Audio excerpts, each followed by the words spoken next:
안녕하세요. 외과의사 남상근입니다. 오늘은 맘모톰 수술 중 발생할 수 있는 부작용과 수술 후 관리에 대해 말씀드리겠습니다. 맘모톰 수술 중 발생할 수 있는 부작용은 크게 세 가지, 마취 부작용, 통증, 출혈입니다. 맘모톰 수술을 할 때 대부분 국소 마취를 받으시게 됩니다. 리도카인이라는 마취제를 쓰는데요. 이 마취제는 치과 치료에서도 흔히 쓰는 마취제입니다. 이 국소 마취제에 예민하신 분들은 심장 박동수가 증가해서 두근두근 거리거나 혈압이 떨어지거나 머리가 아프거나 어지럽거나 구토를 호소하는 경우가 있습니다. 대부분 시간이 지나면 나아지는 부작용이지만 심박수 증가와 혈압 저하는 위급한 상황이 될 수 있습니다. 그래서 수술 받으시기 전에 수액을 맞은 상태에서 혈압과 맥박을 모니터링하면서 수술을 받으시는 것이 안전합니다. 그리고 통증이 있습니다. 국소 마취를 받으시게 되면 사실 큰 통증은 없습니다. 처음에 마취할 때 피부와 지방층, 혹 주위의 조직을 마취하게 되는데 뻐근한 느낌이 날 수 있습니다. 그리고 마취제의 효과는 서서히 사라지기 때문에 갑자기 극심한 통증이 오는 경우는 드뭅니다. 또 먹는 진통제를 수술 후에 복용하시기 때문에 조직 검사를 하셨을 때의 통증과 크게 차이는 없습니다. 수술 후에 술 부위에 통증이 있을 수가 있는데 대부분은 시간이 지나면 호전이 되므로 크게 걱정하실 필요는 없습니다.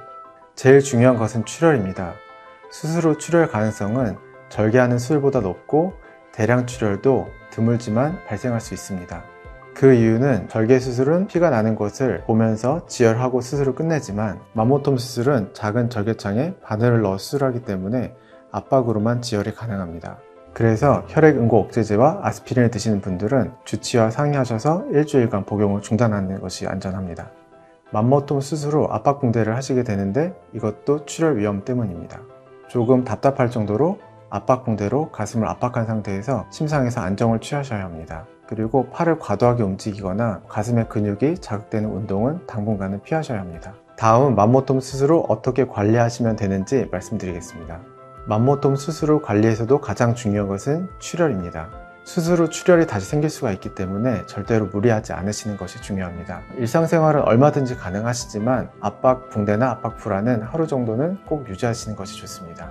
갑자기 어지러우면서 수술받은 부위가 부풀어 오르는 출혈 증상이 있을 때는 즉시 응급실에 내원하셔야 합니다. 그리고 상처가 완전히 아무는 일주일간은 음주와 흡연은 피하셔야 합니다. 그리고 테이프를 붙인 자리에 가려움이나 수포가 올라올 수 있습니다. 이는 테이프 알러지 때문인데요. 이때는 병원에 내원하셔서 상처를 확인하는 것이 좋습니다. 오늘은 맘모톰 수술의 부작용과 수술 후 관리에 대해 말씀드렸습니다. 지금까지 외과의사 남상근입니다. 항상 건강하세요. 감사합니다.